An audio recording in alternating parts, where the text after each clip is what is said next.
ఈరోజు మన వీడియో వచ్చేసి communication link. So communication link అంటే ఏంటి అండ్ దీని యొక్క పర్పస్ ఏంటి, దీని యొక్క వర్క్ ఏంటి అనేది ఈరోజు మనమైతే నేర్చుకున్నాం. So first, A communication that can be wired link or wireless link.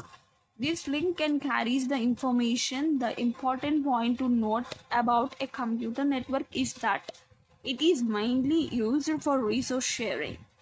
So communication link అనేది వైర్లెస్ అయినా అయి ఉండొచ్చు, లేదా వైర్డ్ లింక్ అయినా అయి ఉండొచ్చు.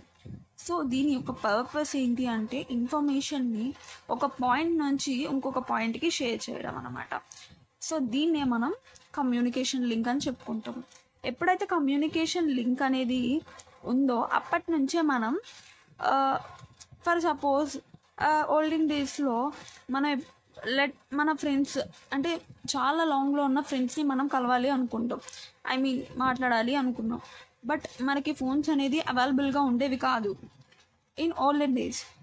సో మనం పోస్ట్ ద్వారా మన యొక్క డీటెయిల్స్ అన్నీ కూడా సెండ్ చేసేవాళ్ళం. అండ్ అలాగే వాళ్ళు ఎలా ఉన్నారు మొత్తం కూడా మనం ఆ పోస్ట్ ద్వారా మనం సెండ్ చేసేవాళ్ళం. బట్ అది వెళ్ళడానికి సమ్ 2 to 3-4 days అలా పట్టేదన్నమాట.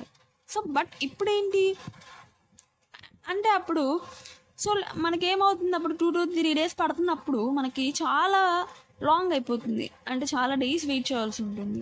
అండ్ మళ్ళీ వాళ్ళ దగ్గర నుంచి రావాలి అంటే మళ్ళీ ఇంకో 2-3 days అనమాట. ఓవరాల్గా 1 week వరకు పట్టేది. బట్ ఇప్పుడేంటి, ఫోన్స్ అనేవి అవైలబుల్గా ఉన్నాయి. సో త్రూ ఈ ఫోన్స్ అనేది మనం ఎగ్జాంపుల్గా చెప్పుకోవచ్చు ఫర్ ది కమ్యూనికేషన్ లింక్. ఎందుకంటే మనకు for suppose we want to contact our friend, మన ఫ్రెండ్ని కాంటాక్ట్ అవ్వాలి అనుకున్నాం. మన ఫ్రెండ్ని కాంటాక్ట్ అయ్యి డీటెయిల్స్ అన్నీ తెలుసుకోవాలి అనుకుంటున్నాం కాలేజ్ గురించి. సో డైరెక్ట్గా మనం కాల్ చేస్తాము. సో దాన్నే మనం ఇక్కడ సెండర్ అండ్ రిసీవర్ అని చెప్పుకున్నాం. సెండర్ అంటే ఏంటి, మనం అనుకుందాం. రిసీవర్ అంటే అవర్ ఫ్రెండ్.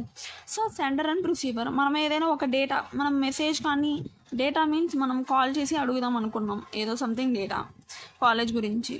సో మనం కాల్ చేసినప్పుడు ఎప్పుడైతే మనం అడిగాం, మనకు డౌట్ వచ్చిన అన్నీ కూడా మనం అడిగామన్నమాట. సో తిను ఆన్సర్ ఇస్తారు, రిప్లై. సో మనం అడిగిన డేటా అనేది వెళ్ళాలి అంటే త్రూ మీడియం ద్వారా, లేదా కమ్యూనికేషన్ లింక్, లేదా ట్రాన్స్మిషన్ లింక్. మన మెయిన్ హెడ్డింగ్ వచ్చేసి కమ్యూనికేషన్ లింక్ కాబట్టి ఇక్కడ కూడా మనం కమ్యూనికేషన్ లింక్ అని చెప్పుకుంటాం.